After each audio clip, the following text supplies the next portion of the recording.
Okay, the next piece Matthew is chapter 8. 8, verses 1 to 4.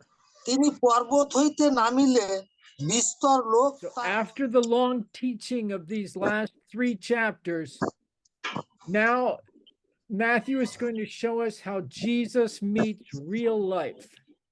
He doesn't just sit like an ascetic or a guru on a mountain.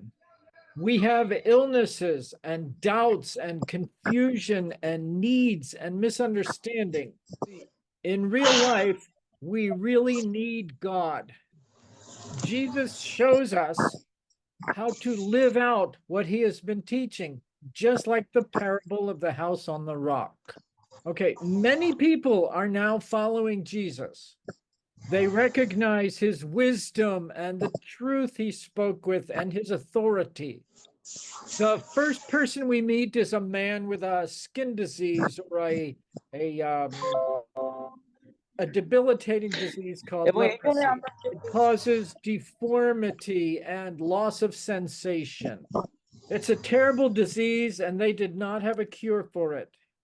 People who had it were considered ritually impure, and they were made to live outside of the community. The Bible often uses leprosy as a metaphor for sin and how horrible sin is. So this man comes and kneels in front of Jesus as a sign of respect and humility.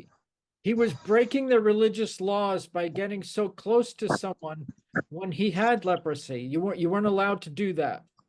But he had no hope, no pride, nothing to lose.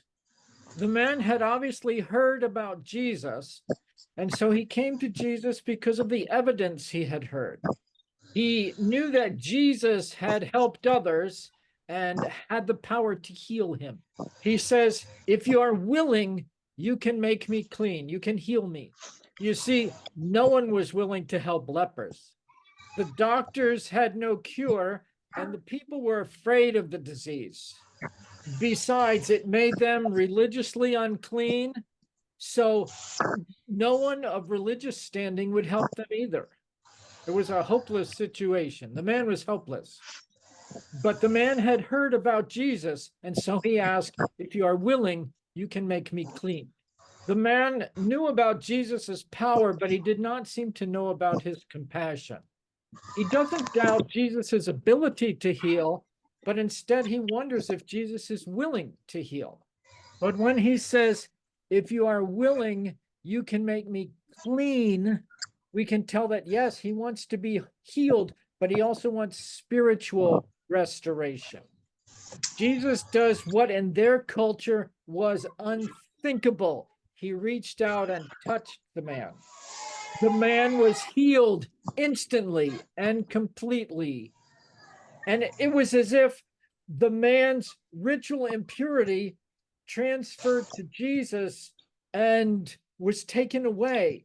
And Jesus's wholeness and purity transferred to the man.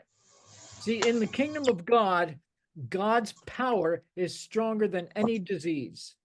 God's holiness can overcome any ritual impurity. God's righteous power can heal any sin. And it's interesting that Jesus instructed him not to tell anyone. Jesus is not interested in the superficial excitement caused by miracles. The miracles were external signs, but Jesus is more interested in the heart, just as he has been teaching. So then Jesus told the man to go show himself to the priest as the law demanded. See, Jesus obeyed the law and its regulations. He was not afraid of showing the evidence for the miracle and the evidences on which our faith is based. So Jesus had brought the man from uncleanness to sanctification, both in his body and in his spirit. But what comments or questions do they have? So the question a little bit wonder Bhaskar has that why Jesus didn't let this man to say about the miracle to the people, declaration. So he is wondering why. The man doesn't understand who Jesus is. He doesn't really understand why Jesus has come. And Jesus is not running a magic show. He is trying to appeal